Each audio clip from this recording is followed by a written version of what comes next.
Praise the Lord. ദൈവത്തിൻ്റെ മഹത്വം. നമുക്ക് ഈ നിലയിൽ ഒരുമിച്ച് ചേർന്ന് വരുവാനും ദൈവവചനത്തിന് മുമ്പാകെ ആയിരിക്കുവാൻ ഇന്ന് പകലിൽ കർത്താവ് നൽകിയിരിക്കുന്ന അനുഗ്രഹീതമായ ഈ സമയത്തിനായിട്ട് ദൈവത്തെ സ്തുതിക്കുന്നു, സ്തോത്രം ചെയ്യുന്നു. അല്പം ശാരീരികമായ പ്രയാസങ്ങൾ 2-3 ദിവസമായിട്ടുണ്ട്. ദൈവമക്കളുടെ പ്രത്യേകമായ പ്രാർത്ഥന ക്ഷണിച്ചു കൊള്ളുകയാണ്. സാക്ഷ്യവാചകമായിട്ട് 1-2 വാക്കുകൾ പറയാനായിട്ട് ആഗ്രഹിക്കുകയാണ്. 2007 ഏപ്രിൽ മാസത്തിലാണ് ഞങ്ങൾ മംഗലം ഡാമിൽ കർത്താവിൻ്റെ വേലയ്ക്കായിട്ട് സുവിശേഷവുമായിട്ട് കാളികുണ്ട് സഭയിൽ നിന്ന് കടന്നു പോകുന്നത്. അങ്ങനെ 2 വർഷത്തെ നിരന്തരമായ പ്രവർത്തനങ്ങളുടെ ഫലമായിട്ട് അവിടെ ചെറിയൊരു കൂടിവരവുണ്ടാകുവാനായിട്ട് കർത്താവ് കൃപ ചെയ്തു. 2009 മെയ് മാസത്തിൽ സഭാ കൂടിവരവ് ആരംഭിക്കാനായിട്ട് കർത്താവ് കൃപ ചെയ്തു. ആ ദിവസം ഇവിടെ നിന്ന് പല സഹോദരന്മാരും മൂപ്പന്മാരായ സഹോദരങ്ങളും ഒക്കെ കടന്നു വന്നിട്ടുണ്ടായിരുന്നു. അത് ഞാൻ ഓർക്കുന്നു. ഏകദേശം ഇപ്പോൾ 16 വർഷത്തോളം അവിടെ ശുശ്രൂഷിക്കുവാനായിട്ട് കർത്താവ് കൃപ ചെയ്തു. കഴിഞ്ഞ 4-5 വർഷമായിട്ട് വടക്കേന്ത്യയിലുള്ള പ്രവർത്തനങ്ങളിലാണ് അധികമായിട്ട് ശ്രദ്ധ കേന്ദ്രീകരിക്കുന്നത്. പലപ്പോഴായിട്ട് വർഷത്തിൽ പലപ്പോഴായിട്ട് 1-2 മാസത്തോളമൊക്കെ ഓരോ പ്രാവശ്യവും വടക്കേന്ത്യയിൽ കടന്നുപോയി പ്രവർത്തിക്കാനായിട്ട് കർത്താവ് കൃപ ചെയ്യുന്നുണ്ട്. അങ്ങനെ വരുമ്പോൾ സ്ഥലസഭയിലെ ശുശ്രൂഷകൾക്കും ആ ദേശത്തുള്ള പ്രവർത്തനങ്ങളും ഒരു മന്ദീഭവിച്ച നിലയിലാണ് പോയിക്കൊണ്ടിരുന്നത്. അപ്പോൾ ഞാൻ ആ സഹോദരന്മാരോട് ആ കാര്യം പറയുകയും മറ്റൊരു ദൈവദാസനെയും കുടുംബത്തെയും അവിടേക്ക് ശുശ്രൂഷയ്ക്കായിട്ട് കൊണ്ടുവരികയും ചെയ്യുന്ന കാര്യങ്ങൾ സംസാരിച്ചുകൊണ്ടിരിക്കുകയായിരുന്നു. ഈ പ്രാവശ്യം ഈ വരുന്ന സെപ്റ്റംബർ 3-ാം തീയതി വീണ്ടും വടക്കേന്ത്യയിലേക്ക് കടന്നു പോവുകയാണ്. അതിനു മുമ്പ് ആ ഒരു മാറ്റം ഞങ്ങൾ ആഗ്രഹിച്ചു. ആ നിലയിൽ ഞങ്ങളുടെ തൊട്ടടുത്തുള്ള കോട്ടയക്കുളം സഭയിൽ നിന്ന് ഒരു ദേവദാസൻ, അവിടെ പല സുവിശേഷന്മാരുണ്ട്, അതിൽ സജീഷ് എന്ന് പറയുന്ന ഒരു സഹോദരനും കുടുംബവും അവിടേക്ക് വേലയ്ക്കായിട്ട് വരികയാണ്. ഞങ്ങൾ അവിടെയുള്ള വേല തികച്ച് ഞങ്ങളുടെ മാതൃസഭയായ താണ്ടുകുണ്ടിലേക്ക് മടങ്ങി വരികയാണ്. അവിടെ ആയിരുന്നുകൊണ്ട് വടക്കേ ഇന്ത്യയിലെ വേലയിൽ പ്രത്യേകിച്ച് ഹിന്ദി സംസാരിക്കുന്നവരുടെ ഇടയിലുള്ള പ്രവർത്തനങ്ങളിൽ ശ്രദ്ധ കേന്ദ്രീകരിക്കാനായിട്ട് ആഗ്രഹിക്കുന്നു. അവിടെ ഞാൻ ശുശ്രൂഷ രംഗത്ത് നിൽക്കുമ്പോൾ അതിൻ്റെ മുൻപന്തിയിൽ നിൽക്കുമ്പോൾ എനിക്ക് ആ നിലയിൽ സ്വതന്ത്രമായിട്ട് പ്രവർത്തിക്കാനായിട്ട് കഴിയില്ല എന്നുള്ളത് കൊണ്ടാണ് അങ്ങനെ ചെയ്യുന്നത്. ഈ വരുന്ന ഞായറാഴ്ച അവസാനത്തെ സൺഡേ ആണ്. ഞായറാഴ്ച ഉച്ച കഴിഞ്ഞ് സഹോദരന്മാരൊരു യാത്രയയപ്പ് സമ്മേളനവും ക്രമീകരിച്ചിട്ടുണ്ട്. അതോർത്ത് ദൈവത്തെ സ്തുതിക്കുന്നു. നിങ്ങളുടെ വിലയേറിയ പ്രാർത്ഥന തുടർന്നുള്ള നാളുകളിൽ വേലയിൽ ആവശ്യമായിരിക്കുന്നു. ഈ കാര്യങ്ങളൊക്കെ ഇങ്ങനെ സംസാരിച്ചുകൊണ്ടിരിക്കുമ്പോഴാണ് മൈസൂരിൽ നിന്ന് ഫ്രാൻസിസ് ഡേവിഡ് സഹോദരൻ വിളിച്ചു. ജോൺ സാഹിബിടെ കുറച്ച് ഹിന്ദി സംസാരിക്കുന്ന ആളുകൾ താമസിക്കുന്ന ഒരു പ്രദേശമുണ്ട്. ഒരു 50-60 ഫാമിലീസ് ഒരുമിച്ച് വടക്കേന്ത്യയിൽ നിന്ന് വന്ന് സെറ്റിൽഡായിട്ടുണ്ട്. അവരോട് ദൈവവചനം പറയാനായിട്ട് വരണം എന്ന് പറഞ്ഞു. കഴിഞ്ഞ എൻ്റെ മുമ്പത്തെ ആഴ്ച ഞാൻ കടന്നുപോയി. ഏകദേശം ഒരു 10-20 പേരോളം കൂടി വരുവാനായിട്ട് ഇടയായിത്തീർന്നു. ദൈവവചനം പറയുവാനായിട്ടുള്ള കൃപ നൽകി. അവരിൽ മിക്ക പേരും കർത്താവിനെ സ്വീകരിക്കാനായിട്ട് ഇടയായിത്തീർന്നു. അടുത്ത 26-ാം തീയതി വീണ്ടും കടന്നു പോകുന്നുണ്ട്. ദൈവം അനുവദിക്കുന്നുവെങ്കിൽ വരുന്ന ആളുകളിൽ മാസത്തിൽ 2 പ്രാവശ്യം അവിടെയും കടന്നുപോയി ശുശ്രൂഷിക്കുവാനായിട്ട് ആഗ്രഹിക്കുന്നുണ്ട്. കർത്താവ് അധികം കൃപ നൽകേണ്ടതിനായി നിങ്ങളുടെ വിലയേറിയ പ്രാർത്ഥന ക്ഷണിച്ചു കൊള്ളുകയാണ്. ദൈവം നമ്മെല്ലാവരും സഹായിക്കട്ടെ. കഴിഞ്ഞ ചില ആഴ്ചകളിൽ ഏകദേശം 29 ആഴ്ചകളായിട്ട് നമ്മൾ എബ്രായ ലേഖനത്തിൽ നിന്നുള്ള പഠനങ്ങൾ കേട്ടുകൊണ്ടിരിക്കുകയായിരുന്നല്ലോ. എല്ലാവരുമല്ല, ചിലരൊക്കെയും.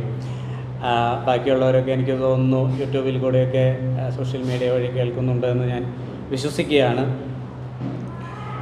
എബ്രായ ലേഖനത്തെ പറഞ്ഞ നമ്മൾ ചിന്തിച്ചതായ കാര്യങ്ങളെയും ഒക്കെ ചേർത്തുകൊണ്ട് ചില കാര്യങ്ങൾ ഇന്നത്തെ നമ്മുടെ വിഷയമായിരിക്കുന്ന പ്രമേയമായിരിക്കുന്ന ക്രിസ്തീയ സ്വാതന്ത്ര്യം എന്നുള്ളതിൽ ചേർത്ത് പറയുവാനായിട്ട് ഞാൻ ആഗ്രഹിക്കുകയാണ്. നമ്മൾ വായിക്കുന്ന വാക്യങ്ങളൊക്കെ നമുക്ക് പരിചിതമായ വാക്യങ്ങളാണ്. എങ്കിൽ തന്നെയും ശ്രദ്ധയോടുകൂടെയും പ്രാർത്ഥനയോടുകൂടെ കർത്താവ് നമുക്ക് അധികം കൃപ നൽകേണ്ടതിനായിട്ട് നമുക്ക് ഒരുമിച്ച് ചേർന്ന് ചിന്തിക്കാം. ഇന്ന് ഞാൻ ഈ ക്രിസ്തീയ സ്വാതന്ത്ര്യം എന്നുള്ള വിഷയം റോമാലേഖനത്തിൽ നിന്നാണ് അവതരിപ്പിക്കുവാനായിട്ട് ആഗ്രഹിക്കുന്നത്. പ്രാരംഭമായിട്ട് നമുക്ക് റോമാലേഖനം 8-ാം അധ്യായത്തിൻ്റെ 1-2 വാക്യങ്ങൾ വായിക്കാം. റോമർക്ക് എഴുതിയ ലേഖനം 8-ാം അധ്യായത്തിൻ്റെ 1-2 വാക്യങ്ങൾ. അതുകൊണ്ട് ഇപ്പോൾ ക്രിസ്തുയേശുവിലുള്ളവർക്ക് ഒരു ശിക്ഷാവിധിയുമില്ല. ജീവന്റെ ആത്മാവിന്റെ പ്രമാണം എനിക്ക് പാപത്തിന്റെയും മരണത്തിന്റെയും പ്രമാണത്തിൽ നിന്ന് ക്രിസ്തുയേശുവിൽ സ്വാതന്ത്ര്യം വരുത്തിയിരിക്കുന്നു. 2-ാം വാക്യം, ജീവൻ്റെ ആത്മാവിൻ്റെ പ്രമാണം എനിക്ക് പാപത്തിൻ്റെയും മരണത്തിൻ്റെയും പ്രമാണത്തിൽ നിന്ന് ക്രിസ്തുവേശുവിൽ സ്വാതന്ത്ര്യം വരുത്തിയിരിക്കുന്നു. എന്താണ് സ്വാതന്ത്ര്യം? ഇന്ന് ആഗസ്റ്റ് 15 നമ്മുടെ രാജ്യം ബ്രിട്ടീഷ് അടിമത്തത്തിൽ നിന്ന് സ്വാതന്ത്ര്യം പ്രാപിച്ചതിൻ്റെ ഓർമ്മ പുതുക്കുന്ന ദിവസമാണല്ലോ. നാം ഭാരതീയർ എന്ന നിലയിൽ നമ്മളതിൽ സന്തോഷിക്കുകയും നമുക്ക് ആ നിലയിൽ സ്വാതന്ത്ര്യം ലഭിച്ചതോർത്ത് ദൈവത്തെ നമുക്ക് സ്തുതിക്കുകയും ചെയ്യാം, കർത്താവിനോട് നന്ദി പറയാം. ബ്രിട്ടീഷുകാരുടെ സ്വാധീനമോ നിയന്ത്രണമോ ഇല്ലാതെ മറ്റ് യാതൊരു രാജ്യത്തിൻ്റെയോ വ്യക്തികളുടെയോ സ്വാധീനമോ നിയന്ത്രണവുമില്ലാതെ സ്വന്തം ഇഷ്ടപ്രകാരം തീരുമാനങ്ങൾ എടുക്കുവാനും നടപ്പിലാക്കുവാനുമുള്ള കഴിവിനെ അല്ലെങ്കിൽ ആ അവകാശത്തെയാണ് സ്വാതന്ത്ര്യം എന്ന് പറയുന്നത്. ആ നിലയിൽ ഒരു രാഷ്ട്രമെന്ന നിലയിൽ ഇന്ത്യക്ക്, ഭാരതത്തിന് സ്വാതന്ത്ര്യം ലഭിച്ചു. എന്നാൽ ദൈവത്തിൻ്റെ വചനം പറയുന്നത് ഒരു വ്യക്തി എന്ന നിലയിൽ മനുഷ്യർ ആ സ്വാതന്ത്ര്യമുള്ളവരല്ല എന്നുള്ളതാണ്. റോമാലേഖനം 7-ാം അധ്യായം അതാണ് പറഞ്ഞു നിർത്തുന്നത്. 7-ാം അധ്യായത്തിൽ അതാണ് പ്രതിപാദിച്ചിരിക്കുന്നത്. സ്വാതന്ത്ര്യമെന്ന് പറഞ്ഞാൽ മറ്റുള്ളവരുടെ സ്വാധീനമോ നിയന്ത്രണവുമില്ലാതെ സ്വന്തം ഇഷ്ടപ്രകാരം തീരുമാനങ്ങൾ എടുക്കുവാനും നടപ്പിലാക്കുവാനുമുള്ള അവകാശം, ആ കഴിവിനെയാണ് സ്വാതന്ത്ര്യം എന്ന് പറയുന്നത്. അങ്ങനെയാണെങ്കിൽ ഒരു മനുഷ്യൻ തൻ്റെ ജീവിതത്തിൽ ചെയ്യുന്നതും നിവർത്തിക്കുന്നതുമായ എല്ലാ കാര്യങ്ങളും സ്വന്തം ഇഷ്ടപ്രകാരമാണോ? ദൈവവചനം പരിശോധിക്കുമ്പോഴും ലോകത്തിലേക്ക് നമ്മൾ നോക്കുമ്പോഴും അങ്ങനെയല്ല എന്നുള്ളതാണ്. 7-ാം അധ്യായത്തിലേക്ക് നമുക്ക് വരാം. നമ്മൾ വായിച്ച വാക്യം അതിൻ്റെ 7-ാം അധ്യായത്തിൻ്റെ അടിസ്ഥാനത്തിൽ, കാരണം 8-ന്റെ 1 നമ്മൾ കാണുന്നത് അതാണ്, അതുകൊണ്ട് എന്നാണ്. ഏതുകൊണ്ടാണ് ഈ സ്വാതന്ത്ര്യം ലഭിച്ചതെന്നുള്ളതാണ്. അപ്പോൾ ആ ഏതുകൊണ്ടാണ് എന്നുള്ളത് 7-ാം അധ്യായത്തിലാണ് പറഞ്ഞിരിക്കുന്നത്. 14-ാം വാക്യം വായിക്കാം. 14-ാം വാക്യം, ന്യായപ്രമാണം ആത്മീകമെന്ന് നാം അറിയുന്നുവല്ലോ. ഞാനോ ജഡമായി പാപത്തിന് ദാസനായി വിളിക്കപ്പെട്ടവൻ തന്നെ. ന്യായപ്രമാണം ആത്മീകമാണ്. 7-ാം അധ്യായം പറയുന്നത്, റോമാലേഖനം 6-ാം അധ്യായം പാപത്തിൽ നിന്നുള്ള സ്വാതന്ത്ര്യം, 7-ാം അധ്യായം ന്യായപ്രമാണത്തിൽ നിന്നുള്ള സ്വാതന്ത്ര്യം. ന്യായപ്രമാണത്തിൽ നിന്ന് സ്വാതന്ത്ര്യം എന്തിനാണ്? ന്യായപ്രമാണം നല്ലതല്ലേ, ദൈവം കൊടുത്തതല്ലേ ന്യായപ്രമാണം എന്ന ചോദ്യത്തിനുള്ള ഉത്തരമാണ് അവിടെ 7 മുതലുള്ള വാക്യങ്ങളിൽ പറഞ്ഞിരിക്കുന്നത്. റോമാലേഖനം 7 മുതലുള്ള വാക്യങ്ങൾ. അപ്പോൾ അവിടെ പല പ്രയോഗങ്ങൾ വരുന്നുണ്ട്. ന്യായപ്രമാണം നല്ലത്, അത് 12-ാമത്തെ വാക്യത്തിലാണ്. ന്യായപ്രമാണം വിശുദ്ധമാണ്, ന്യായപ്രമാണം ന്യായമായതാണ്, ന്യായപ്രമാണം നല്ലതാണ്. ഇവിടെ 14-ാം വാക്യത്തിൽ പറയുകയാണ് ന്യായപ്രമാണം ആത്മീകമാണ്. പക്ഷേ ഞാൻ ആരാണ്? ജഡമയൻ, പാപത്തിന് ദാസനായി വിൽക്കപ്പെട്ടവൻ.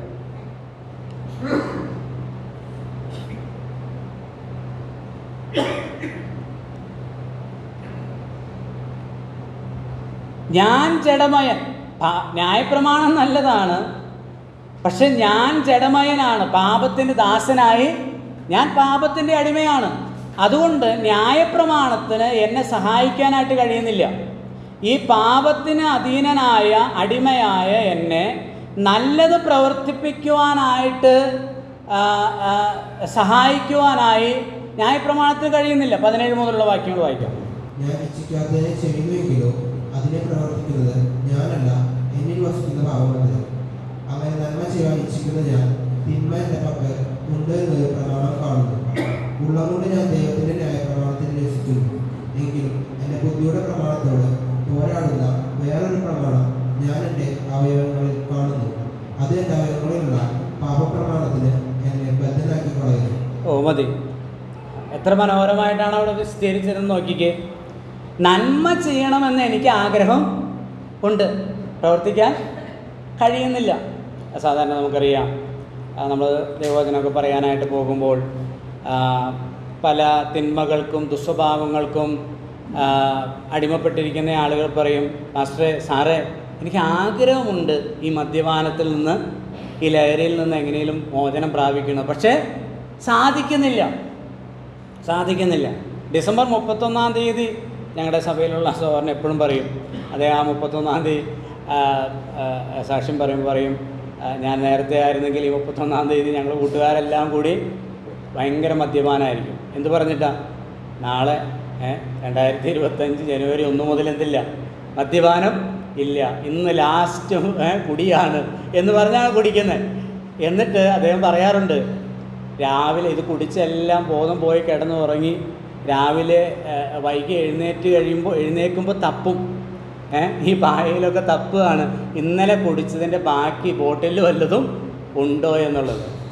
അപ്പോൾ ആഗ്രഹമുണ്ട്, നന്മ ചെയ്യണമെന്നുള്ള ആഗ്രഹമുണ്ട്, പക്ഷെ സാധിക്കുന്നില്ല. എന്താ കാരണം? അവിടെ പറയുന്നുണ്ട്, നോക്കിക്കേട്ടെ 17-ാം വാക്യം, ആകയാൽ അതിനെ പ്രവർത്തിക്കുന്നത് ഞാനല്ല എന്നിൽ വസിക്കുന്ന പാപമത്രേ. എന്നിൽ എന്ന് വെച്ചാൽ എൻ്റെ ജഡത്തിൽ നന്മ, എന്നിൽ എന്ന് വെച്ചാൽ എൻ്റെ ജഡത്തിൽ, ജഡം ഞാനല്ല, എൻ്റെ ജഡത്തിൽ നന്മ വസിക്കുന്നില്ല. അതാണ് 14-ാം വാക്യം. ഞാനോ ജഡമയൻ പാപത്തിന് ദാസനായി. ഈ ജഡമാണ് എന്നെ നിയന്ത്രിക്കുന്നത്. ഈ ജഡത്തിൽ വസിക്കുന്ന പാപത്തിന് എന്നെ അടിമപ്പെടുത്തിയിരിക്കുകയാണ്. 19-ാം വാക്യം.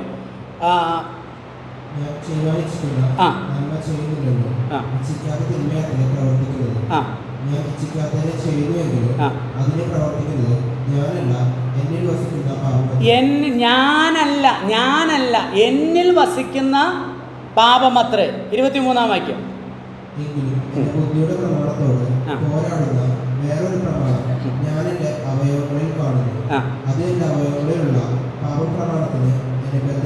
അപ്പോൾ എൻ്റെ അവയവങ്ങളിൽ, എൻ്റെ ജഡത്തിലുള്ള പാപപ്രമാണത്തിന് എന്നെ ബദ്ധനാക്കി കളയുന്നു.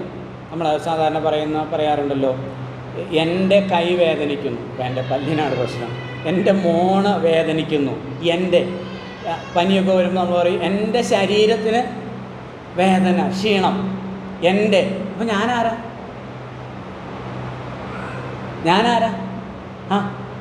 ഈ ഞാനെന്ന് പറയുന്ന വ്യക്തിത്വത്തെ, പേഴ്സണെ, ഈ എൻ്റെ ശരീരത്തിൽ വസിക്കുന്ന പാപത്തിന്, പാപം എന്ത് ചെയ്യുന്നു? അടിമപ്പെടുത്തുന്നു, ബദ്ധനാക്കി കളയുന്നു. എനിക്കാഗ്രഹമുണ്ട് നന്മ ചെയ്യാൻ, ശരിയായി ജീവിക്കുവാൻ, ദൈവിക വഴിയിൽ ജീവിക്കുവാൻ, നന്മ ചെയ്യുവാൻ, തിന്മയിൽ നിന്ന് മോചനം പ്രാപിക്കുവാൻ, നീതിയുള്ള വിശുദ്ധിയുള്ള ഒരു ജീവിതം നയിക്കുവാൻ, ശരി ചെയ്യുവാനായിട്ട് എനിക്കാഗ്രഹമുണ്ട്. പക്ഷേ ഞാൻ അടിമയാണ്. രാഷ്ട്രം എന്ന നിലയിലുള്ള സ്വാതന്ത്ര്യം ഇന്ത്യക്കുണ്ട്. പക്ഷെ ഇന്ത്യയിൽ താമസിക്കുന്ന, ഇന്ത്യയിൽ വസിക്കുന്ന ഇന്ത്യൻ പൗരന്മാർക്കൊരു വ്യക്തി എന്ന നിലയിൽ എല്ലാ സ്വാതന്ത്ര്യവുമില്ല.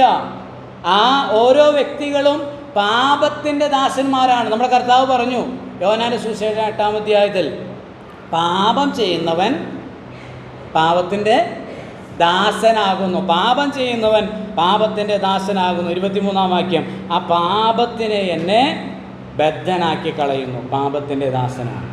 അത് പറയുമ്പോഴാണ് പൗലോസ് ലീഗ അവിടെ പറയുന്ന 24-ാം വാക്യം, 7-24 പറയുന്നത്, അയ്യോ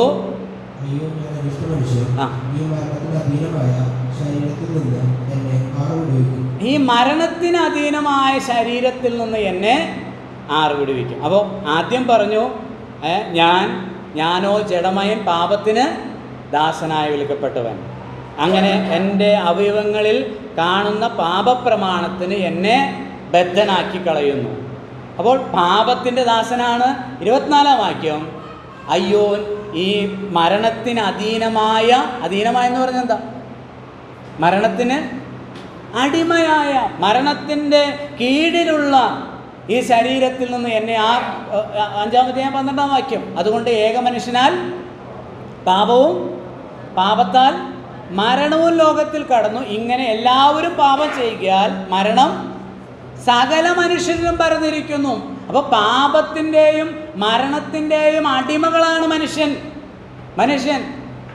പാപത്തിൻ്റെ അല്ലെങ്കിൽ മരണത്തിൻ്റെ ആടുകളായി നമ്മൾ പണ്ടൊക്കെ കണ്ടിട്ടുണ്ട്. ഈ ഹൈവേയിൽ കൂടെ എൻ്റെ ചെറുപ്പത്തിലൊക്കെ ഈ തമിഴ്നാട്ടിൽ നിന്ന് കാളകളെ കൊണ്ടുപോകും. അങ്ങനെ നീട്ടമുള്ള ചാട്ടവാറ് കൊണ്ട് ഒരു പ്ലാസ്റ്റിക്കൊക്കെ കെട്ടി അത് റോട്ടിൽ ഇങ്ങനെ വലിയ ശബ്ദത്തിലടിച്ച് അതിനെ കൊണ്ടുപോകും. കാളയ്ക്ക് അറിയാമോ ഇതിനെ എങ്ങോട്ടാണ് കൊണ്ടുപോകുന്നതെന്ന്? അവരെല്ലാവരും കൂടെ ഒരുമിച്ച് പോവുകയാണ്. ഏതോ തീർത്ഥയാത്ര ടൂറൊക്കെ പോകുന്ന പോലെ ഇതിനെ ഒരുമിച്ച് കൊണ്ടുപോവുകയാണ്. അറുക്കുവാനാണ് കൊണ്ടുപോകുന്നത്, കൊല്ലുവാനാണ് കൊണ്ടുപോകുന്നത്. പാപത്തിൻ്റെ താൽക്കാലികമായ രസങ്ങളും സുഖങ്ങളും ഒക്കെ അനുഭവിച്ച് മനുഷ്യനിങ്ങനെ പോവുകയാണ്. സാധാരണ ആളുകൾ പറയുന്ന ഒരു കാര്യമുണ്ട്, എൻ്റെ ഇഷ്ടമാണ്, ഞാൻ ചെയ്യും, ഞാൻ മദ്യപിക്കും, ഞാൻ അസഭ്യം പറയും, ഞാൻ തെറി പറയും, എൻ്റെ ഭാര്യയെ ഞാനിടിക്കും, എനിക്ക് ഇഷ്ടമുള്ളപ്പോൾ പോകും, ഇഷ്ടമുള്ളപ്പോൾ വരും, ഇഷ്ടമുള്ള ഡ്രസ്സ് ധരിക്കും, ഇഷ്ടമുള്ളതുപോലെ മുടി വെട്ടും, ഇഷ്ടമുള്ളതുപോലെ ഞാൻ ചെയ്യും. സത്യത്തിൽ അങ്ങനെയല്ല. വചനം പറയുന്നത് അങ്ങനെയാണോ? അല്ല. പിന്നെ എങ്ങനെയാ? മറ്റാരോ നിന്നെ അത് ചെയ്യിപ്പിക്കുന്നതാണ്. നിനക്ക് നിൻ്റെ മനസ്സാക്ഷിയിൽ അറിയാം അങ്ങനെയല്ല എന്നുള്ളത്. പക്ഷേ നിൻ്റെ അന്തരാത്മാവ് വിലക്കുന്ന കാര്യങ്ങൾ, അന്തരാത്മാവ് ചെയ്യണമെന്ന് പറയുന്ന കാര്യങ്ങൾ ചെയ്യാതെ ചെയ്യരുതെന്ന് പറയുന്ന കാര്യങ്ങൾ ചെയ്യിപ്പിക്കുന്ന മറ്റൊരു ശക്തി നിന്നിൽ ഉണ്ട്. ആ ശക്തിക്ക് നീ അടിമയാണ്. പാപം നിമിത്തം മരണത്തിനും അടിമയാണ്. അവിടെയാണ് 8-ാം അധ്യായം പറയുന്നത്. നമ്മൾ 25-ാം വാക്യത്തിൽ 24-ാം വാക്യത്തിൽ അത് കാണുന്നുണ്ട്. അയ്യോ, ഞാൻ അരിഷ്ട മനുഷ്യൻ, മരണത്തിന് അധീനമായ ശരീരത്തിൽ നിന്ന് എന്നെ ആർ വിടുവിക്കും. അടുത്ത വാക്കെന്താ? നമ്മുടെ കർത്താവായ യേശുക്രിസ്തു മുഖാന്തരം ഞാൻ ദൈവത്തിന് സ്തോത്രം ചെയ്യുന്നു. എന്താ കാരണം? 8:1. അതുകൊണ്ടിപ്പോൾ ക്രിസ്തുയേശുവിലുള്ളവർക്ക് ഒരു ശിക്ഷാവിധിയുമില്ല. ജീവൻ്റെ ആത്മാവിൻ്റെ 2-ാം വാക്യം പഠിക്കണം. ജീവൻ്റെ ആത്മാവിൻ്റെ പ്രമാണം എനിക്ക് പാപത്തിൻ്റെയും മരണത്തിൻ്റെയും 2 കാര്യം, 7-ാം അധ്യായത്തിൽ പറഞ്ഞ 2 കാര്യം, പാപത്തിൻ്റെയും മരണത്തിൻ്റെയും പ്രമാണത്തിൽ നിന്ന് ക്രിസ്തുവിൽ 1-ാം വാക്യം, അതുകൊണ്ടിപ്പോൾ ക്രിസ്തുവിലുള്ളവർക്ക് ക്രിസ്തുവിൽ സ്വാതന്ത്ര്യം വരുത്തിയിരിക്കുന്നു. ക്രിസ്തുവിലുണ്ട്. ഒരു കാര്യം കൂടെ ചേർത്ത് പറയട്ടെ. നമ്മൾ നമ്മുടെ മകനെ, അപ്പോൾ എനിക്ക് എൻ്റെ ഇളയ മകൻ പ്രസൻറ്റ്, അവനെ സ്കൂളിൽ വിട്ടു. അപ്പോൾ ഒരു പെൻസില്, ഒരു റബ്ബർ, ഒരു സ്കെയിലുമൊക്കെ ആയിട്ട് അവനെ ബോക്സിലാക്കി അവനെ സ്കൂളിൽ വിടുകയാണ്. തിരിച്ചു വന്നപ്പം പുള്ളി 2 എണ്ണം വീതം കൊണ്ടുവന്നിരിക്കുന്നത്. 2 പെൻസില്, 2 റബ്ബർ. അപ്പോൾ നമ്മളെന്ത് ചെയ്യും? ചിലരൊന്നും ചെയ്യില്ല. അതാണ്. നമ്മൾ വിചാരിക്കുക ഞാനൊരു വലിയ കള്ളനാണ്. നിങ്ങൾ കേട്ടിട്ടില്ലേ ബണ്ടിച്ചോർ? പണ്ട് നമ്മുടെ കേരളത്തിലെ ഒരു നോർത്ത് ഇന്ത്യൻ ഒരു കള്ളൻ വന്നു, അദ്ദേഹത്തിൻ്റെ പേരാണ് ബണ്ടിച്ചോർ. ബാങ്കൊക്കെ കുത്തി തുറക്കുന്ന വലിയൊരു കള്ളനാണ് ഞാനെങ്കിൽ ഞാനൊന്നും പറയരുത്. അതേസമയം ഒരു സാമാന്യ വ്യക്തി എന്ന നിലയിൽ നമ്മുടെ ഉള്ളിൽ ചെറിയൊരു നീതിബോധം, എന്നെ വേണമെങ്കിൽ അങ്ങനെ പറയാം, ഒരു നീതിബോധം ഉള്ളതുകൊണ്ട് നമുക്കറിയാം ചെയ്തത് തെറ്റാണ്. ഇവൻ ഇത് എവിടുന്നോ അടിച്ചുകൊണ്ട് വന്നതാണ്, കട്ടുകൊണ്ട് വന്നതാണ്, മോഷ്ടിച്ചതാണ്, അത് തെറ്റാണ്, അത് ശിക്ഷിക്കപ്പെടേണ്ടതാണ്. ടി വി കാണുമ്പോൾ ആളുകൾ തെറ്റ് ചെയ്ത കാര്യങ്ങളൊക്കെ വാർത്തയിൽ വരുമ്പോൾ നമ്മളിരുന്ന് പറയും, എന്താ പറയുന്നത്?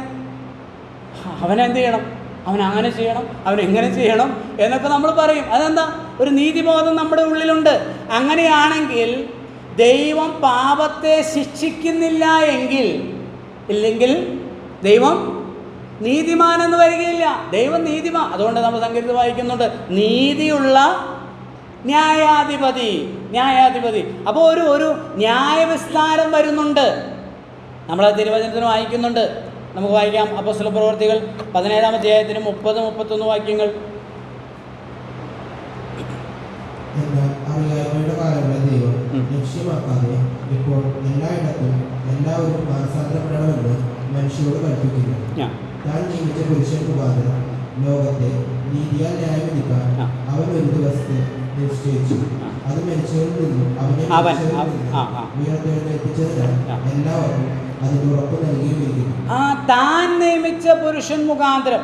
30-ാം വാക്യം പറയുന്നത് അറിയായ്മയുടെ കാലങ്ങളെ ലക്ഷ്യമാക്കാതെ ഇപ്പോൾ എല്ലായിടത്തുമുള്ള എല്ലാവരും എന്ത് ചെയ്യണം?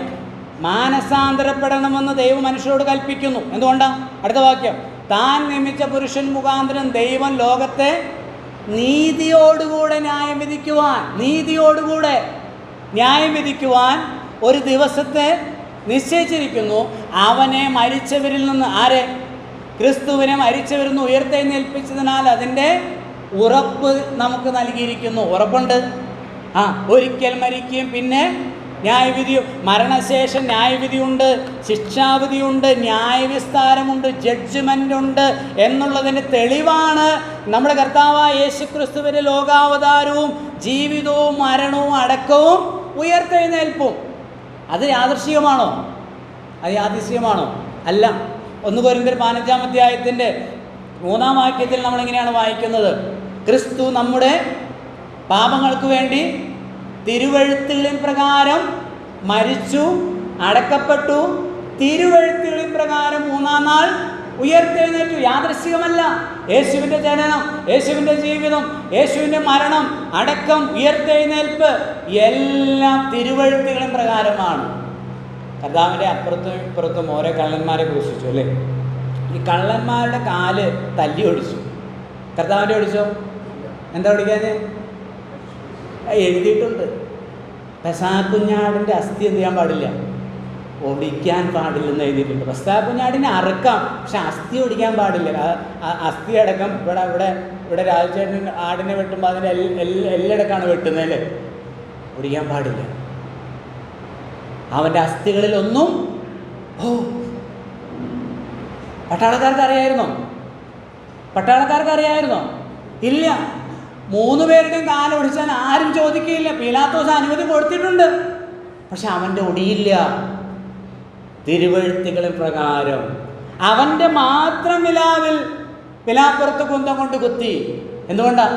എഴുതിയിട്ടുണ്ട്, അവർ കുത്തിവെങ്കിലേക്ക് നോക്കും. ദൈവത്തിന് സ്തോത്രം. അപ്പോൾ ക്രിസ്തുവിൻ്റെ മരണമടക്ക പുനരുദ്ധാനം, പാപത്തിന് അടിമയായി ജീവിക്കുന്ന മനുഷ്യന് ഒരു ജഡ്ജ്മെൻ്റ് ഉണ്ട്, അവനൊരു മരണം വരുന്നുണ്ട്. അതാണ് റോമാലേഖനം 6:23 വാക്യം. പാപത്തിൻ്റെ ശമ്പളം മരണമാണ്. പാപത്തിന് 4 വിധ പരിണിത ഫലങ്ങളുണ്ട്. എല്ലാം പറയാനായിട്ട് വിശദീകരിച്ച് പറയുന്നില്ല. 1 ശരീരത്തിൽ ജീവിച്ചിരിക്കുമ്പോൾ, ശരീരത്തിൽ 2 കുടുംബത്തിൽ, 3 സമ്പത്തിൽ, 4 ആത്മാവിൽ. അതാണ് അവിടെ 7-ാം അധ്യായത്തിൽ പറയുന്നത്. ആ വരാൻ പോകുന്ന വലിയ ജഡ്ജ്മെൻറ്റിൽ നിന്ന്, മരണത്തിൽ നിന്നുള്ള സ്വാതന്ത്ര്യമാണ് യേശു ക്രിസ്തു ഒരുക്കിയിരിക്കുന്നത്. ദൈവത്തിന് സ്തോത്രം. ആ സ്വാതന്ത്ര്യം അത് നമ്മളിവിടെ കാണുന്നു. 8-ാം അധ്യായത്തിൻ്റെ 1-2 വാക്യങ്ങൾ. അതുകൊണ്ടിപ്പോൾ ക്രിസ്തുവേശുവിലുള്ളവർക്ക് ഒരു ശിക്ഷാവിധിയില്ല. ലോകത്തിലെ മനുഷ്യരും പലപ്പോഴും നമ്മളും ഒക്കെ ചിന്തിക്കുന്നത് എന്താണെന്നറിയാമോ? ഞാനത്ര ശ്രമിച്ചിട്ടും ഞാൻ നോക്കട്ടെ, വരാം ബ്രദറെ, ഞാൻ നന്നാവാം, നോക്കട്ടെ, ഞാൻ ശരിയാക്കാൻ പറ്റൂ? ഒരു ആടിനെ നമ്മളൊരു കുറ്റിയിൽ കെട്ടിയിരിക്കുക, ഒരു പട്ടിയെ തുടലിൽ ഇട്ട് നമ്മൾ കെട്ടിവെച്ചിരിക്കുക ഒരു കുറ്റിയിൽ. അതിന് സ്വയം അഴിഞ്ഞു വരാൻ പറ്റുമോ? കഴിയില്ല.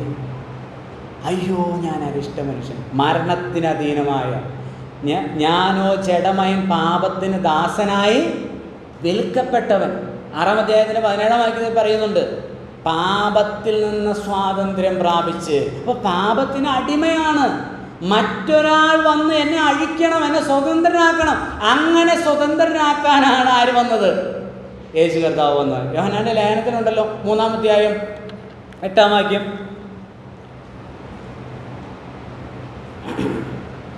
8-ാം വാക്യത്തിൻ്റെ 2-ാം ഭാഗം, ഒടുവിലത്തെ ഭാഗം.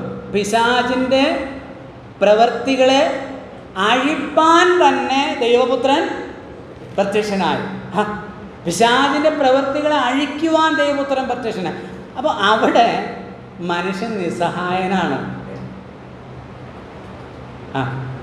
മനുഷ്യൻ സ്വയമായി അവൻ്റെ പ്രാപ്തി കൊണ്ട്, അവൻ്റെ മിടുക്കുകൊണ്ട്, പ്രയത്നം കൊണ്ട് ചെയ്ത് നല്ലവനാകാനോ, ദൈവസന്നിധിയിൽ സ്വീകാര്യനാകാനോ, മരണവിധിയിൽ നിന്ന്, ശിക്ഷാവിധിയിൽ നിന്ന് മോചനം പ്രാപിക്കാനോ കഴിയുകയില്ല. ലോകം അങ്ങനെ ചിന്തിക്കും. ലോകത്തിലെ മതങ്ങളുടെയൊക്കെ ഉത്ഭവം ആ ഒരു ചിന്തയിൽ നിന്നാണ് സകല മതങ്ങൾ ഉത്ഭവിച്ചിരിക്കുന്നത്. എന്നാൽ ക്രിസ്തുമാർഗം അതല്ല. മനുഷ്യന് കഴിയില്ല. ക്രിസ്തുമാർഗത്തിൻ്റെ പ്രത്യേകത ദൈവത്തിൻ്റെ സ്വഭാവ ഗുണങ്ങളിൽ അധിഷ്ഠിതമാണ് അതിൻ്റെ എല്ലാ തത്വങ്ങളും ഉപദേശങ്ങളും. എന്താണ്? ഒരു ചെറിയ ഉദാഹരണം. ദൈവം സർവശക്തനാണ്, ദൈവം പരമാധികാരിയാണ്. അപ്പോൾ സർവശക്തനായ ദൈവത്തിന് കഴിയും, ലളിതമാണ്. അപ്പോൾ ദൈവം അടിമയായ പാപത്തിനും മരണത്തിനും അടിമപ്പെട്ടിരിക്കുന്ന അധീനരായ നമ്മെ രക്ഷിക്കാൻ ദൈവം രക്ഷാമാർഗമൊരുക്കി. ഇനി നമ്മൾ പ്രവർത്തിച്ചാണ്, മനുഷ്യൻ പ്രവർത്തിച്ചാണ് നീതി ലഭിക്കുന്നതെങ്കിൽ അതെങ്ങനെയുള്ള നീതിയാണ്? റോമാലേഖനത്തിൽ നിന്ന് വായിക്കാം നമുക്ക്. റോമാലേഖനം 3-ാം അധ്യായത്തിൻ്റെ 20-ാം വാക്യം.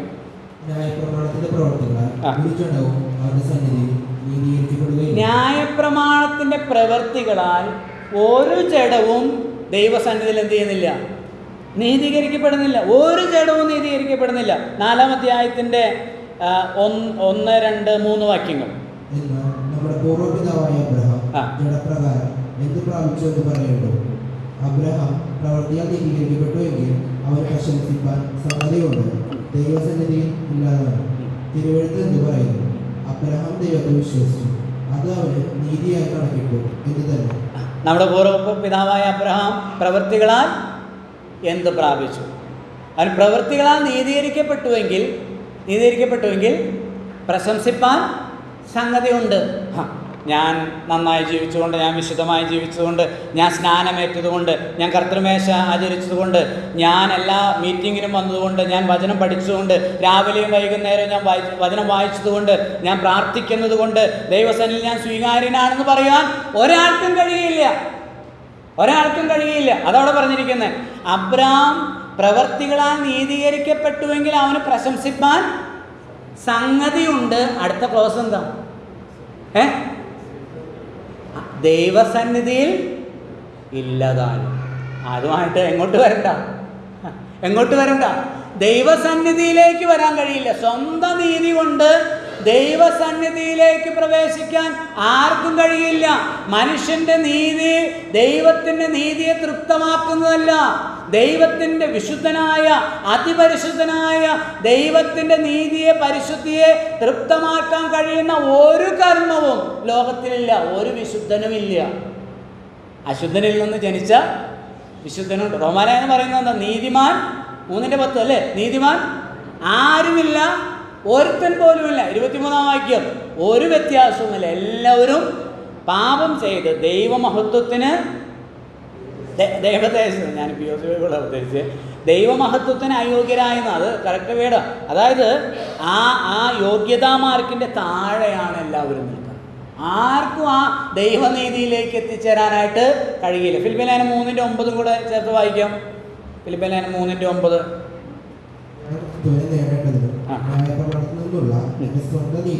ന്യായപ്രമാണത്തിൽ നിന്നുള്ള എൻ്റെ സ്വന്തം നീതിയല്ല, ദൈവം വിശ്വസിക്കുന്നവർക്ക് നൽകുന്ന നീതി തന്നെ ലഭിച്ച് അവനിൽ ഇരിക്കേണ്ടതിനും. മതി.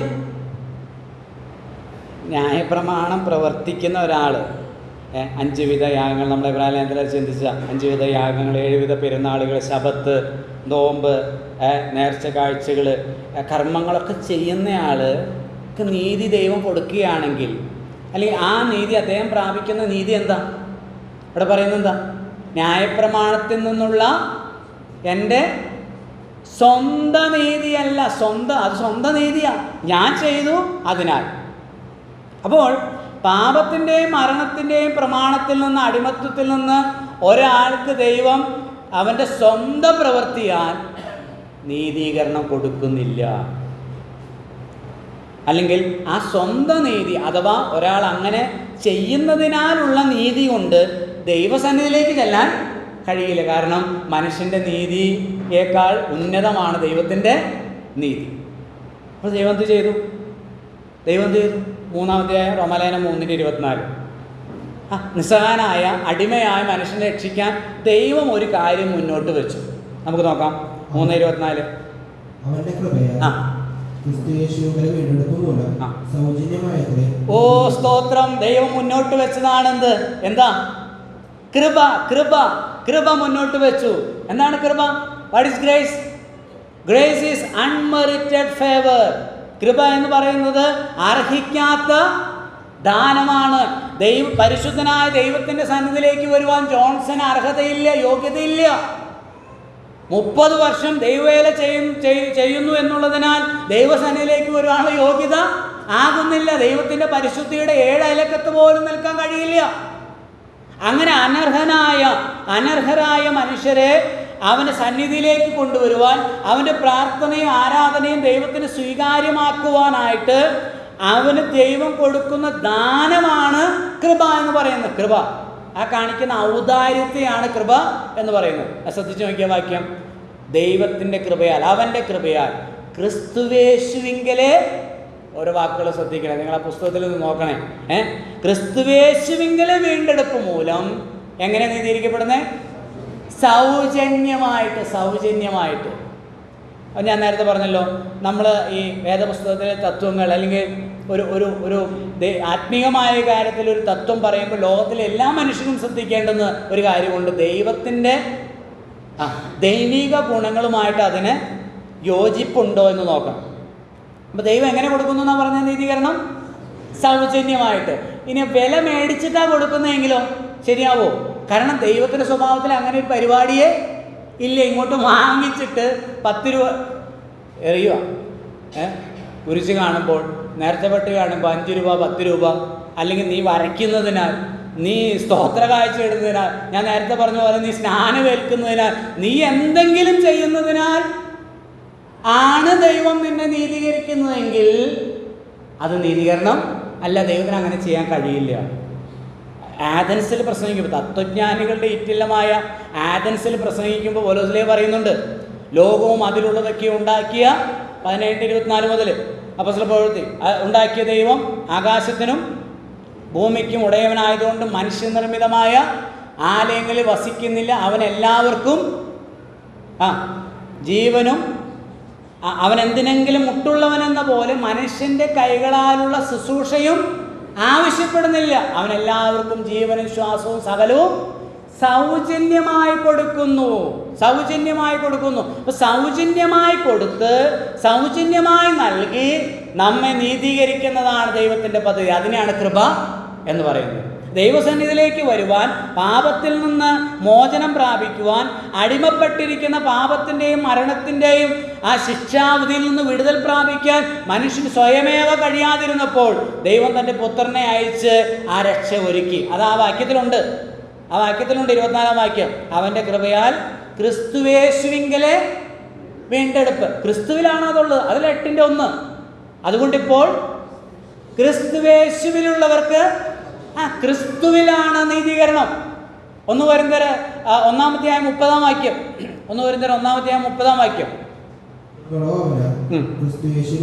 നിങ്ങളോ അവനാൽ ക്രിസ്തുവേശുവിൽ.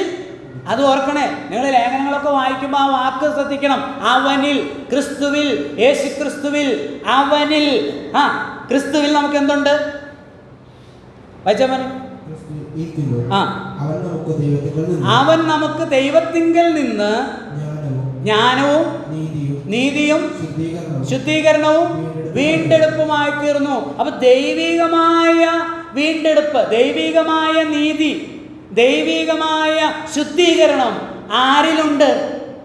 ക്രിസ്തുവിലുണ്ട്. എങ്ങനെ ലഭിക്കും? എന്ത് ചെയ്യണം?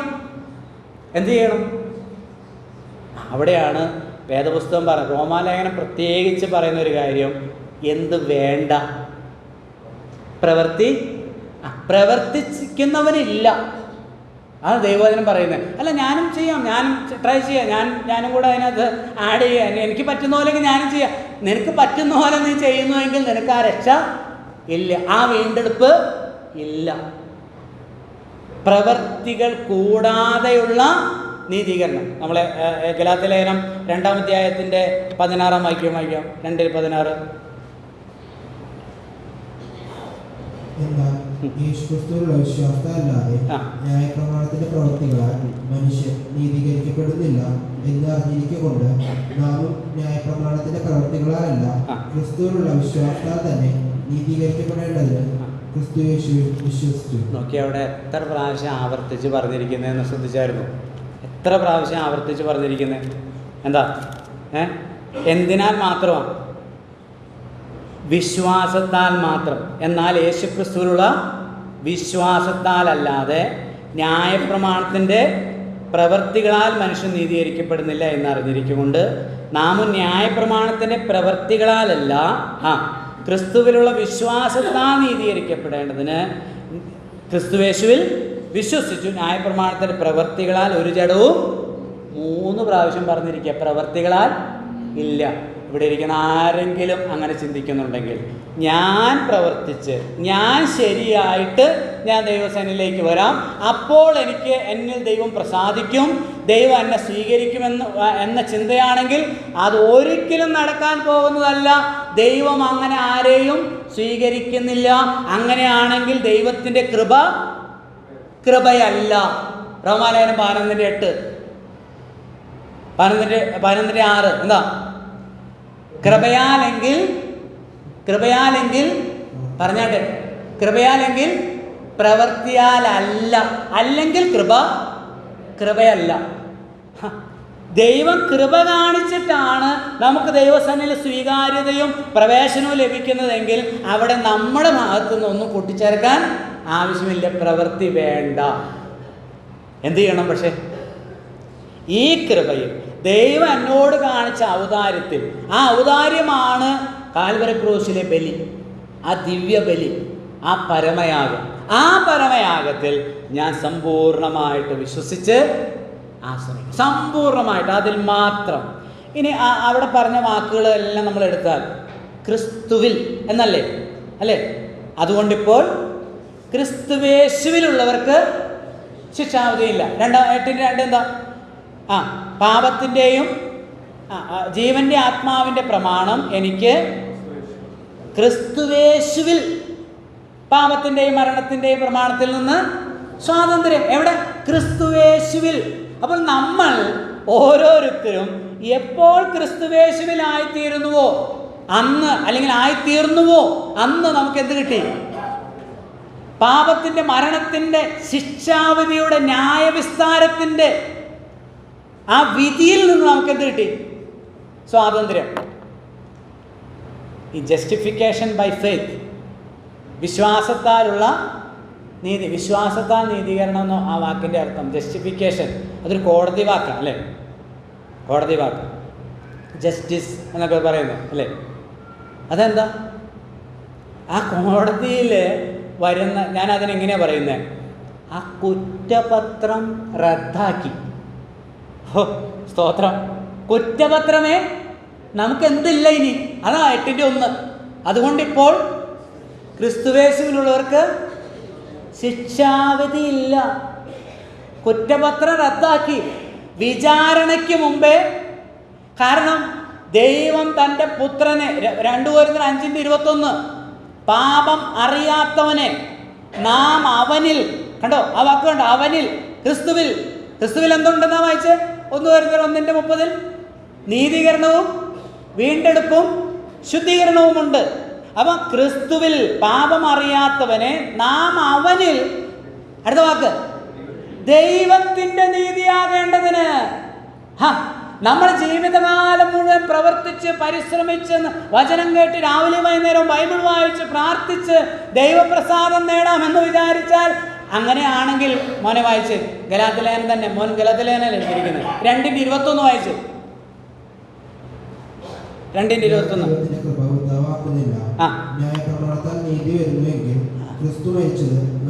ഞാൻ ദൈവത്തിൻ്റെ കൃപ, ശ്രദ്ധിക്കുന്നുണ്ടോ? ഞാൻ ദൈവത്തിൻ്റെ കൃപ വൃഥാവാക്കുന്നില്ല. ന്യായപ്രമാണത്താൽ അല്ലെങ്കിൽ പ്രവർത്തികളാൽ നീതി വരുന്നുവെങ്കിൽ ക്രിസ്തു മരിച്ചത്, ക്രിസ്തു മരിക്കേണ്ട ആവശ്യം എന്താ? നമ്മൾ പരിശ്രമിച്ച് നേടിയാൽ പോരെ? എല്ലാ കൽപ്പനകളും പാലിച്ച് നേടിയാൽ പോരെ? യേശു മരിക്കേണ്ട ആവശ്യമുണ്ടോ? അതാണ് അവനിൽ നമുക്ക് എന്തുണ്ട്? ദൈവത്തിൻ്റെ നീതിയുണ്ട്. 2 Corinthians 5:20 നമ്മൾ വായിച്ചത്. ആ ഫിലിപ്പിലേഖനം 3:9 നമ്മൾ നേരത്തെ വായിച്ച വാക്യം അവിടെ ഉണ്ടത്. ഞാൻ ന്യായപ്രമാണത്തിൽ നിന്നുള്ള എൻ്റെ സ്വന്തം നീതിയല്ല, യേശുക്രിസ്തുവിൽ വിശ്വസിക്കുന്നവർക്ക് ദൈവം നൽകുന്ന ദൈവത്തിൻ്റെ നീതി. ആ ദൈവത്തിൻ്റെ നീതി എന്നുള്ള മലയാളം ട്രാൻസ്ലേഷൻ വിട്ടുപോയിട്ട് ഇംഗ്ലീഷിൽ വായിച്ചാൽ അറിയാം.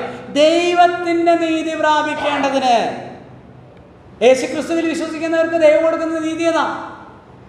ദൈവത്തിൻ്റെ നീതിയാ. നമ്മൾ ഞായറാഴ്ച വന്ന് കർത്താവിൻ്റെ കഷ്ടാനുഭവങ്ങളിൽ കർത്തൃമേശയിൽ പങ്കാളികളാകത്തും തീരുന്നത് നമ്മുടെ നീതി കൊണ്ടല്ല.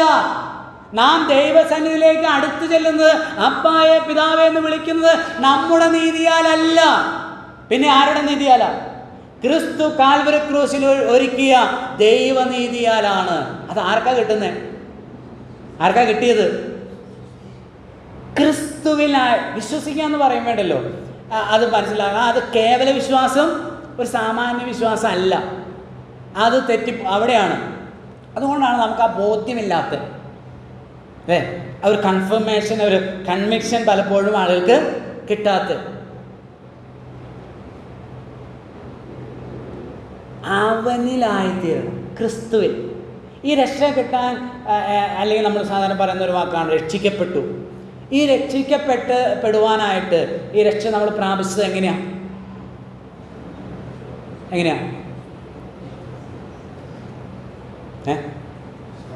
പറഞ്ഞേ സമ്മതിക്കുന്നേ.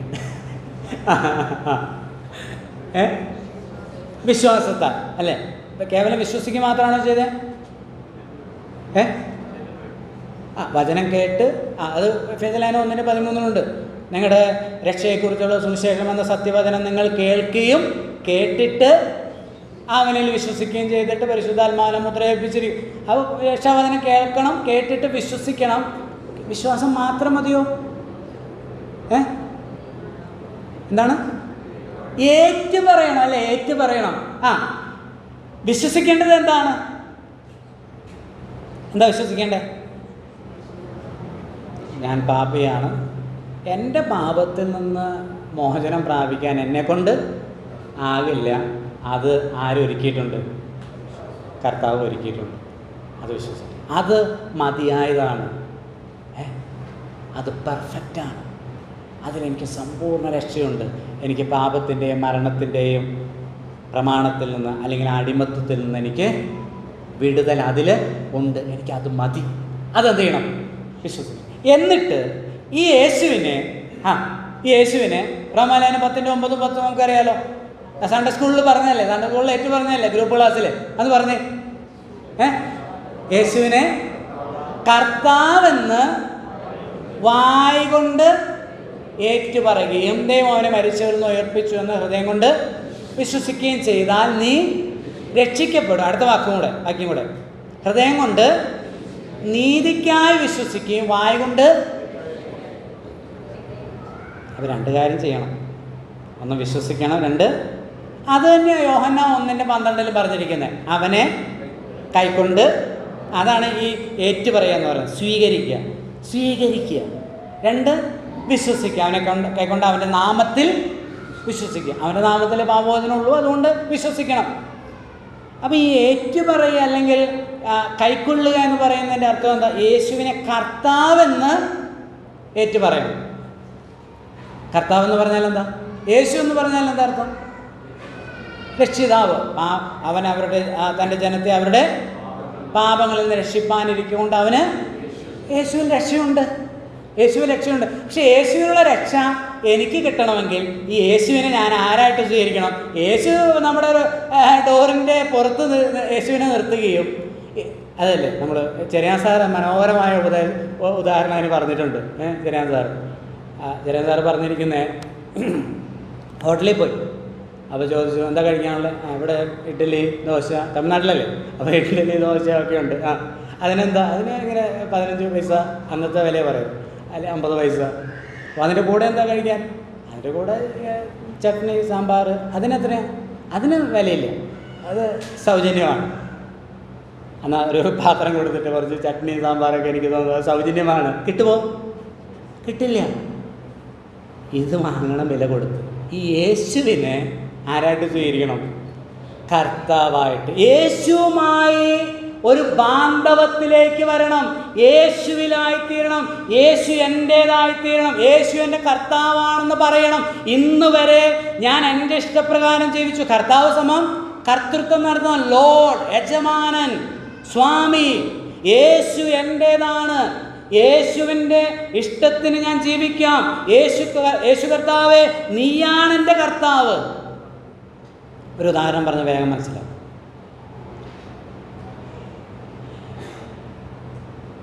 ഇപ്പോൾ ഒരു പെൺകുട്ടിയുടെ ആൺകുട്ടിയുടെ വിവാഹം നടക്കുക. അപ്പം ഈ വിവാഹം നടക്കുന്നത് എന്തിൻ്റെ അടിസ്ഥാനത്തിലാണ് എന്ന് പറയാമോ? നമ്മൾ പറയുന്ന വിഷയത്തിൽ നിന്ന് ചിന്തിച്ചാൽ മതി, പുറത്തേക്ക് പോകണ്ട. വിശ്വാസം, ബുദ്ധിമുട്ടിക്കാതെ പറയും വിശ്വാസം. ഇപ്പോൾ എൻ്റെ വൈഫിൻ്റെ വീട് കണ്ണൂർ കുടിയാൻമല എന്ന് പറഞ്ഞ സ്ഥലം. അപ്പോൾ എൻ്റെ ഒരു സുഹൃത്ത് പറഞ്ഞു, ബ്രദറെ ഇങ്ങനെ ഒരു പെൺകുട്ടിയെ നമുക്ക് പോയി കാണാം. ശരി, അവിടെ ചെന്ന് കണ്ടു. അപ്പോൾ ഈ വിവാഹത്തിന് റേസ് സമ്മതിക്കാനുള്ള കാരണം എന്താ?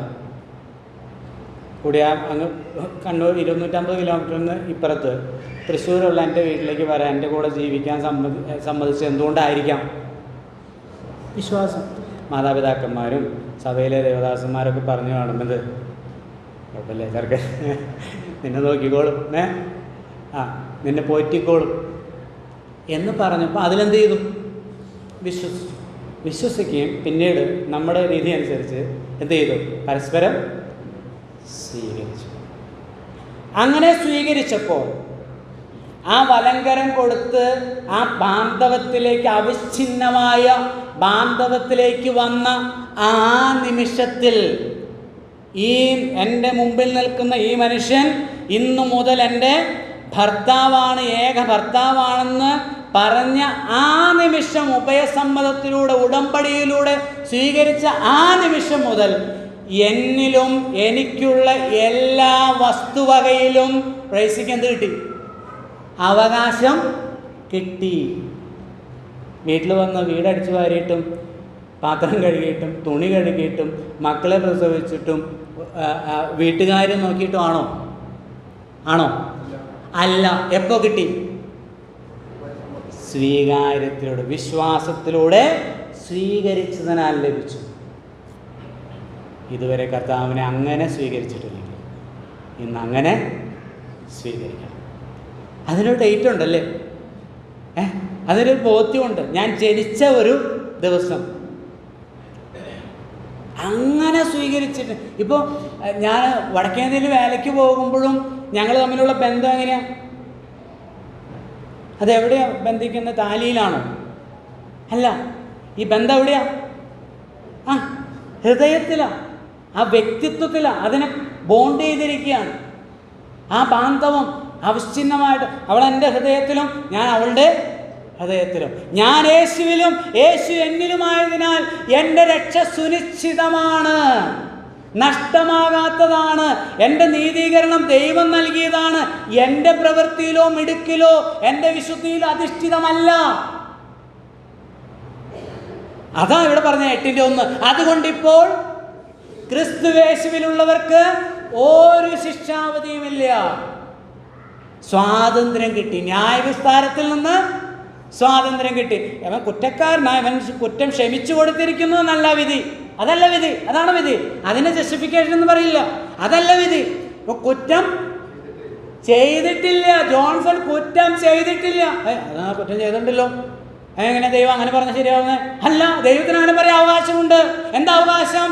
പാപമറിയാത്തവനെ നാം അവനിൽ ദൈവത്തിൻ്റെ നീതിയാകേണ്ടതിന് ദൈവം അവനെ ജോൺസന് വേണ്ടി പാപം ആക്കി. ജോൺസന്റെ പാപമല്ല, ജോൺസന്റെ പാപത്തിന് കുറ്റം ചുമത്തിയതല്ല, ജോൺസന്റെ പാപമെല്ലാം അവനിൽ ചുമത്തിയതിനാൽ ജോൺസനെ കുറ്റ വിമുക്തനാക്കി. അക്വിറ്റഡ്, ജസ്റ്റിഫൈഡ്. കുറ്റം ചെയ്തിട്ടില്ല. ആരിലാകുമ്പോൾ? ക്രിസ്തുവിലാകുമ്പോൾ. സ്തോത്രം. എത്ര വലിയ സ്വാതന്ത്ര്യമാണെന്ന് നോക്കൂ. എത്ര വലിയൊരു ആശ്വാസമാണെന്ന് നോക്കൂ. ആ എൻ്റെ എന്ന ആ ഒരു ബോധ്യത്തിലേക്ക്, ബാന്ധവത്തിലേക്ക് വന്നിട്ടില്ലെങ്കിൽ ഇന്നത് ഏറ്റു പറഞ്ഞ് സ്വീകരിക്കുക. ഇന്ന് ആ ഉറപ്പിലേക്ക് വരേണ്ട ദിവസം നാളെയല്ല. റോമാലേഖനം തന്നെ വായിക്കാം, 8-ാം അധ്യായം തന്നെ 33 34 വാക്യം വായിച്ച മോനെ. ദൈവം തിരഞ്ഞെടുത്തവരെ ആർ കുറ്റം ചുമത്തും? നീതീകരിക്കുന്നവൻ ദൈവം, ശിക്ഷ വിധിക്കുന്നവൻ ആർ? ക്രിസ്തു യേശു മരിച്ചവൻ, മരിച്ചിട്ട് ഉയർത്തെഴുന്നേറ്റവൻ തന്നെ. അവൻ ദൈവത്തിന്റെ വലത്തുഭാഗത്തിരിക്കുകയും നമുക്ക് വേണ്ടി പക്ഷവാതം കഴിക്കുകയും ചെയ്യുന്നു. മതി. ദൈവത്തിന് സ്തോത്രം. ആ വാക്യം ശ്രദ്ധിച്ചോ? 33 വാക്യം ശ്രദ്ധിച്ചോ? എന്താ? ക്രിസ്തുയേശു ദൈവം തിരഞ്ഞെടുത്തവരെ ആർ കുറ്റം ചുമത്തും? നീതീകരിക്കുന്നവൻ ദൈവം, ശിക്ഷ വിധിക്കുന്നവൻ ആരാ നീതീകരിച്ചേ? ഞായറാഴ്ച വന്ന് നമ്മൾ ആരാധിക്കുന്നത് ചുമ്മാതല്ല, സ്വർഗത്തിൽ പോകാൻ വേണ്ടി ആരാധിക്കുന്നതല്ല. പിന്നെന്താ? സ്വർഗത്തിലേക്ക് എന്നെ കൊണ്ടുപോകാനുള്ള വഴിയൊരുക്കി എന്നെ സ്വർഗത്തിൽ ഇരുത്തിയിരിക്കുന്നത് കൊണ്ടാണ് ഞാൻ എന്ത് ചെയ്യുന്നത്? ആരാധിക്കുന്നത്. എഫെസ്യർ 2:7 അങ്ങനെ പറഞ്ഞിരിക്കുന്നത്. അവനോടുകൂടെ ഉയർത്തെഴുന്നേൽപ്പിച്ച് ബാക്കി പറഞ്ഞേ സ്വർഗത്തിൽ ഇരുത്തിയിരിക്കുന്നു. കൊലോസ്യർ 3:1 നിങ്ങൾ മരിച്ച് നിങ്ങളുടെ ജീവൻ ക്രിസ്തുവിനോടുകൂടെ ദൈവത്തിൽ മരിച്ച ആളുകളോടല്ല കേട്ടോ എഴുതുന്നത്, മരിച്ച ആൾക്കല്ല എഴുതുന്നത്. എഫെസ്യറിലുള്ള കൊലോസ്യയിലുള്ള വിശുദ്ധന്മാർക്ക് എഴുതുന്നത്. നിങ്ങൾ മരിച്ച് നിങ്ങളുടെ ജീവൻ ക്രിസ്തുവിനോടുകൂടെ ദൈവത്തിൽ മറഞ്ഞിരിക്കുന്നു. ഒരാൾ ക്രിസ്തുവിലാകുമ്പോൾ ആ വ്യക്തി ക്രിസ്തുവിനോട് കൂടെ ഇരിക്കുകയാണ്, സ്വർഗത്തിലാണ് പൊസിഷൻ എന്ന് പറഞ്ഞാൽ ഈ റോമാലേഖനം തന്നെ 8:29 അതാ പറയുന്നത്. 29-30 വാക്യങ്ങളിൽ എന്താ? അവൻ മുന്നറിഞ്ഞവരെ തൻ്റെ പുത്രൻ അനേകം സഹോദരന്മാരിൽ ആദ്യജാതനാകേണ്ടതിന് അവൻ്റെ സ്വരൂപത്തോട് അനുരൂപപ്പെടുവാൻ മുൻ നിയമിച്ചിരിക്കുന്നു. മുൻ നിയമിച്ചവരെ വിളിച്ചവരെ നീതീകരിച്ചവരെ തേജസ്കരിച്ചു എന്ന് ആരിൽ? ക്രിസ്തുവിൽ നാം സമ്പൂർണമായി വിടുതൽ പ്രാപിച്ചു. അതാ 33 വാക്യം. ദൈവം നീതീകരിച്ചവരെ ആർ കുറ്റം ചുമത്തും? കർത്താവിനെ അങ്ങ് സ്വീകരിക്കുമ്പോണ്ടല്ലോ, യേശുവേ നീയാണ് എൻ്റെ കർത്താവ്, നീ മാത്രമാണ് എൻ്റെ കർത്താവ്. യേശു പറഞ്ഞൊരു കാര്യമുണ്ട്, I am the way, the truth and the life. ഞാൻ മാത്രമാണ്, ഞാൻ തന്നെയാണ് ജീവനും പുനരുത്ഥാനവും. ഐ ആം ദ ഡോർ, ഞാനാണ് ആ വഴി, ഞാനാണ് വാതിൽ. അപ്പോൾ അത് നമ്മൾ പറയുക, കർത്താവേ നീ മാത്രമാണ് എൻ്റെ രക്ഷകൻ, എൻ്റെ കർത്താവ്, എൻ്റെ ജീവൻ, എനിക്ക് യഥാർത്ഥ സ്വാതന്ത്ര്യം നൽകുന്ന, വരാൻ പോകുന്ന ശിക്ഷാവധിയിൽ നിന്ന് എന്നെ വിടുവിക്കുന്ന അങ്ങ് മാത്രമാണ്. അങ്ങാണ് എൻ്റെ എല്ലാം. ലോകത്തിൽ എനിക്ക് അങ്ങേ കഴിഞ്ഞ് മറ്റൊന്നുള്ളൂ എന്ന നിലയിൽ സ്വീകരിക്കുമ്പോൾ, ഞാൻ വിവാഹത്തിൻ്റെ ഉടമ്പടി ആ സ്വീകാര്യത പറഞ്ഞല്ലോ, അതുപോലെ സ്വീകരിക്കുമ്പോൾ സകല ശിക്ഷാവധിയിൽ നിന്ന് വിടുവിക്കും. ശരി ബ്രദറെ, സമ്മതിച്ചു. പക്ഷേ നമ്മൾ മനുഷ്യനല്ലേ, തെറ്റും കുറ്റമൊക്കെ. അപ്പോഴോ യേശു ആരാ? യേശു എവിടെയാ? പിതാവിൻ്റെ 34 വാക്യത്തിലുണ്ട്, 8:34 വായിച്ചില്ലേ? ക്രിസ്തു യേശു മരിച്ചവൻ, മരിച്ചിട്ട് ഉയർത്തെഴുന്നേറ്റവൻ, അവൻ പിതാവിൻ്റെ വലത്ത് ഭാഗത്ത് നമുക്ക് വേണ്ടി മാധ്യസ്ഥം വഹിക്കുന്നു, പക്ഷവാതം കഴിക്കുന്നു. ഈസ് അവൻ അഡ്വക്കേറ്റ്. ആരുടെ അഡ്വക്കേറ്റാ? ഇതുപോലെ സ്വീകരിച്ച എല്ലാവരുടെ അല്ല. യോഹന്നാൻ്റെ 1-ാം ലേഖനം 1-ാം അധ്യായത്തിന് 7 മുതൽ നമ്മൾ വായിക്കുമ്പോൾ, യേശുവിൻ്റെ രക്തം സകല പാപവും പോക്കി നമ്മെ ശുദ്ധീകരിക്കുന്നു. നമ്മിൽ പാപമില്ല എന്ന് പറഞ്ഞാൽ നാം നമ്മെ തന്നെ വഞ്ചിക്കുന്നു. നാം നമ്മുടെ പാപങ്ങളെ അവനോട് ഏറ്റുപറയുന്നുവെങ്കിൽ അവൻ നമ്മോട് പാപങ്ങളെ ക്ഷമിച്ച് സകല അനീതിയും പോക്കി ശുദ്ധീകരിപ്പാൻ വിശ്വസ്തനും നീതിമാനുമാകുന്നു. 2-ാം വാക്യം. കുഞ്ഞുങ്ങളെ, പാപം ചെയ്യാതിരിക്കാൻ ഞാനിത് നിങ്ങൾക്ക് എഴുതുന്നു. ആരെങ്കിലും നീതിമാനായ യേശുക്രിസ്തു എന്ന കാര്യസ്ഥൻ നമുക്ക് എല്ലാവർക്കും അല്ല, നമുക്ക് പിതാവിൻ്റെ സന്നിധിയിൽ നമുക്കാരോ ഇതുപോലെ സ്വീകരിച്ചത്. യേശു കഴിഞ്ഞിട്ട് എനിക്ക് ആരുമുള്ളൂ എന്ന് പറഞ്ഞ് യേശുവിനെ രക്ഷകനായി കർത്താവായി ഏറ്റുപറഞ്ഞ് സ്വീകരിച്ച ആളുകൾ, അവർക്ക് വേണ്ടിയാണ് മാധ്യസ്ഥം വഹിക്കണം. അവർ ചെല്ലുക, മറ്റേ മുടിയനായ പുത്രം വന്നില്ലേ, അപ്പം അച്ഛാ ഒരു അബദ്ധം പറ്റി, തെറ്റ് പറ്റിപ്പോ കെട്ടിപ്പിടിക്കുമല്ലേ. ആരാ എന്താ കെട്ടിപ്പിടിക്കാൻ കാരണം? അപ്പനാ കെട്ടിപ്പിടിക്കുക, വാടാ മോനെ എന്ന് പറഞ്ഞ് കെട്ടിപ്പിടിക്കുക. എന്താ കാരണം എന്നറിയാമോ? തൻ്റെ ഏകജാതനായ പുത്രനെ നൽകി വീണ്ടെടുത്തതാ. മടങ്ങി വരുമ്പോൾ ഈ അപ്പം കെട്ടിപ്പിടിക്കും. അതാ ബന്ധം. ഒരിക്കലും ഒരു അബദ്ധവും പറ്റില്ല, ഒരു തെറ്റും പറ്റില്ലെന്നല്ല, അതിന് പരിഹാരം സ്ഥിരമായിട്ട് അവിടെ ഉണ്ട്. അത് നമ്മൾ എബ്രായത്തിൽ വായിച്ചില്ലേ? എന്താ? അതുകൊണ്ട് കരുണ ലഭിപ്പാനും തത്സമയത്ത് സഹായത്തിനുള്ള കൃപ പ്രാപിപ്പാനുമായി നാം ധൈര്യത്തോടെ കൃപാസനത്തിനടുത്ത് വരിക.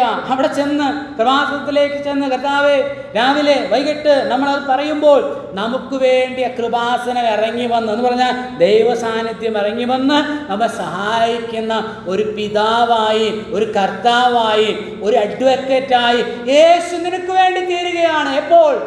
യേശുവേ നീ എൻ്റെ കർത്താവാണെന്ന് പറഞ്ഞ് അവനുമായൊരു അവിച്ഛിന്ന ബാന്ധവത്തിലേക്ക് വരുമ്പോൾ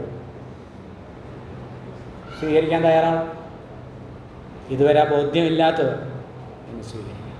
കർത്താവിനോട് പറയാം, യേശുവേ നീ ഒരുക്കിയ നിത്യശിക്ഷാവധിയിൽ നിന്ന്, ന്യായവിസ്താരത്തിൽ നിന്ന്, കുറ്റവിധിയിൽ നിന്ന്, ദണ്ഡനത്തിൻ്റെ വിധിയിൽ നിന്ന് എനിക്കും ഒരു മോചനം വേണം. എന്നും ഈ മനസാക്ഷിക്കുത്തിൽ, പാപത്തിൻ്റെ അടിമത്വത്തിൽ സ്വാതന്ത്ര്യമില്ലാതെ ജീവിക്കുവാൻ എനിക്ക് ആഗ്രഹമില്ല കർത്താവേ. മിഥ്യാധാരണയിൽ ജീവിക്കുവാൻ എനിക്ക് ആഗ്രഹമില്ല കർത്താവേ. യേശുവേ നീ ഒരുക്കിയ ആ വിമോചനം, സ്വാതന്ത്ര്യം എനിക്കും വേണം. നമുക്ക് ഒരു നിമിഷം കണ്ണുകളെ അടയ്ക്കാം, കർത്താവിനോട് പറയാം. ആ രക്ഷാവചനം ഇതുവരെ ആത്മാർത്ഥമായി ഏറ്റുചൊല്ലാത്തവർ ഇന്ന് പകലിൽ കർത്താവുമായിട്ടുള്ളൊരു ബന്ധത്തിലേക്ക് വരാം. ആ സ്ത്രീയും പുരുഷനും കരം കൊടുത്ത് സ്വീകരിക്കുന്ന പോലെ, ഓ സ്തോത്രം, കർത്താവ് അടുത്ത് വന്ന് നിൽക്കുക കേട്ടോ. കരം നീട്ടിയിരിക്കുക നമ്മുടെ അടുക്കലേക്ക്. മകനെ മകളെ, നിന്നെ ഞാൻ വിടുവിക്കാം, നീ മനസാക്ഷിക്കുത്തിൽ ജീവിക്കണ്ട. നാൾ സാപ്പ് പാടിയതുപോലെ, പണ്ടു എൻ്റെ പാപം മനസാക്ഷിയെ കുത്തി, ഈ വിലാപം തീർന്നതെങ്ങനെ? എൻ വിശ്വാസക്കണ്ണ് നോക്കി ക്രൂശിന്മേൽ എല്ലാം തീർത്തു തന്നു എൻ ഇമ്മാനുവേൽ. ഓ സ്തോത്രം. ആ മനസാക്ഷിക്കുത്തിൽ, പാപത്തിൻ്റെ ശിക്ഷയുടെ ഭയത്തിലെല്ലാം ഇനി ജീവിക്കാൻ ആവശ്യമില്ല, പാപത്തിൻ്റെ അടിമത്തത്തിൽ ജീവിക്കാൻ ആവശ്യമില്ല. അവൻ കരം നീട്ടുകയാണ്. നമ്മുടെ കരം ഒന്ന് വെച്ചു കൊടുക്കാം, ആ ഹൃദയം കർത്താവിൻ്റെ കരത്തിലേക്ക് കൊടുക്കാം. യേശുവേ, ഇത്ര വലിയ രക്ഷ നീ എനിക്ക് വേണ്ടി ചെങ്കലെ ചോരയാൽ അവിടുത്തെ തിരുശരീരം അർപ്പിക്ക വഴി എനിക്ക് ഒരുക്കിയെങ്കിൽ എനിക്ക് നീ മതി, നീ മാത്രം മതി. ലോകത്തിൽ എന്തിനേക്കാളും ഞാൻ അങ്ങയെ വലിയവനായി എൻ്റെ ജീവിതത്തിന് പ്രഥമ സ്ഥാനം അങ്ങേക്ക് നൽകുന്നു. കർത്താവേ, അങ്ങ് എൻ്റെ രക്ഷകനാണ്. കർത്താവേ, അങ്ങ് മാത്രമാണ് എൻ്റെ കർത്താവ്. ഞാൻ അങ്ങയുടെ സന്നിധിയിലേക്ക് വരുന്നു, എന്നെ സഹായിക്കണം. ആ രക്ഷയുടെ ബോധ്യത്തിലേക്ക്, സ്വാതന്ത്ര്യത്തിൻ്റെ, യഥാർത്ഥ സ്വാതന്ത്ര്യത്തിൻ്റെ, സ്വർഗീയ സ്വാതന്ത്ര്യത്തിൻ്റെ അനുഭവത്തിലേക്ക് വരുവാൻ ഈ രക്ഷാവചനം ചൊല്ലിക്കൊണ്ട് നമ്മുടെ രക്ഷയെ സുനിശ്ചിതമാക്കി തീർക്കും. കർത്താവ് എല്ലാവരെയും സഹായിക്കട്ടെ, അനുഗ്രഹിക്കട്ടെ. കർത്താവിൻ്റെ അതിപരിശുദ്ധമായ നാമം വാഴ്ത്തപ്പെടുന്നു.